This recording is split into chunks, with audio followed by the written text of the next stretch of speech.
Did you know Our Lady of Guadalupe is the patroness of the unborn? She could also be called the mother of life, and here is why.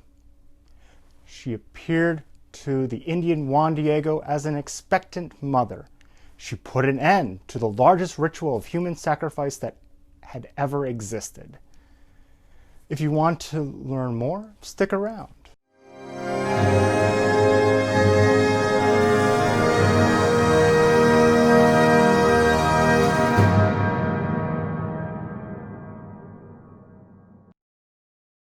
Hello and welcome to America Needs Fatima. I'm 𝗏𝗏𝗍𝗂𝗍. Be sure to hit subscribe and ring the notification bell to never miss out on another story of Mary. Now, to briefly go through the story of Our Lady of Guadalupe, for those of you who don't know it, there were 4 apparitions of Our Lady to Juan Diego from December 9th to December 12th in 1531 on Tepayac Hill, which is located in present-day Mexico City limits. Now, when Our Lady called herself Guadalupe, a Spanish name meaning that she crushes the head of the serpent, it brought into focus her role as co-redemptrix. Now, back to Juan Diego, who saw and spoke with her twice on the 9th of December.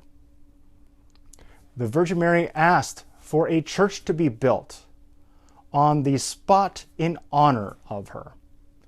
So Juan Diego went to see the bishop about it, and the bishop denied it, making Juan Diego feel as though he had failed his mother, especially when he saw her again that same day. You know how you feel when you fail your mother or disappoint her. Same way. On the 10th, Juan asked the bishop, who then asked for a sign that would be miraculous enough to prove her identity. Then Juan rushed off. Now, the 3rd appearance occurred on his way home, and Mary told him that she would provide a sign for this bishop of who she is. So she told Juan to come the next morning. But during the day of the 11th, his uncle's health was getting bad quickly, and so Juan had to take care of him, and instead of going to see Her Lady. But the uncle's health declined even further, and in the late evening, early morning time, Juan rushed off on the 12th to get a priest. It was a very early morning on December the 12th, but in order not to be delayed by Our Lady, Juan went another way. But come on, you can't hide from the Mother of God. And sure enough, Mary found him. And Juan went into a long explanation of why he didn't come yesterday at all. Then Our Lady responded, "No estoy yo aquí, que soy tu madre. Am I not here, I who am your mother?" She assured Juan that his uncle had already recovered and instructed him to go up the hill further on Tepayac and get flowers. Flowers. It was cold. It was December and not good ground to grow right now. How on earth are there flowers? But there was. They were also Castilian flowers. In other words, flowers that grew in Spain, not in Mexico. Then Our Lady arranged them on Juan's tilma and sent him off to show this miraculous sign to the bishop.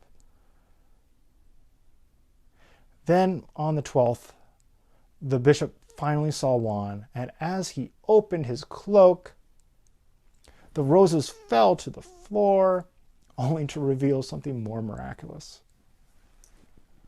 It was the image of Our Lady of Guadalupe, This image is still present today on Juan's tilma that now hangs behind the main altar of the basilica.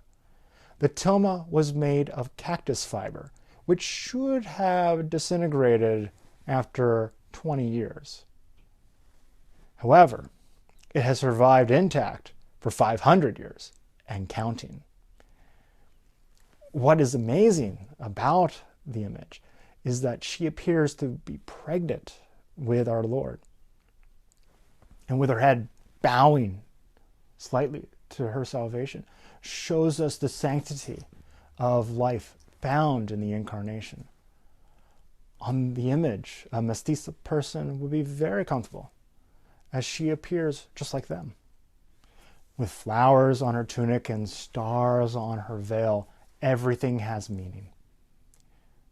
Now, in Mesoamerica, abortions were carried out as well as infanticide, as well in other cultures in the world who worshiped demonic figures, who sought the blood of the unborn and born to feed them.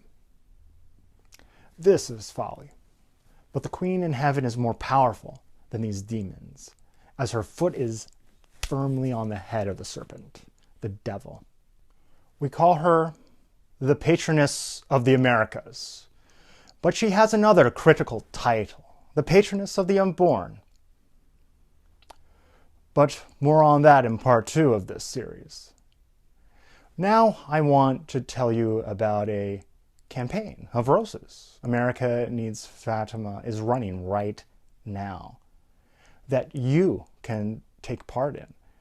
We will be traveling to Mexico in February, and on the feast day of Saints Francisco and Jacinta of Fatima on February 20th, we will make a huge offering of roses to Our Lady of Guadalupe in reparation for the sins of abortion in the United States, beseeching her for the end of this atrocity. Click on the link below and join the rose offering and send your own rose to Our Lady of Guadalupe. Write your personal intentions, which we will print and take to offer to Our Lady of Guadalupe. We will also light in your name 48 votive candles in reparation for each year of legalization of abortion since 1973. The link is below, and I urge you to take action now. And don't forget to subscribe so you will be notified for part 2 of this presentation on Our Lady of Guadalupe and how she can be the patroness of the unborn. May God bless you, and Mary Immaculate keep you under her mantle. See you next time.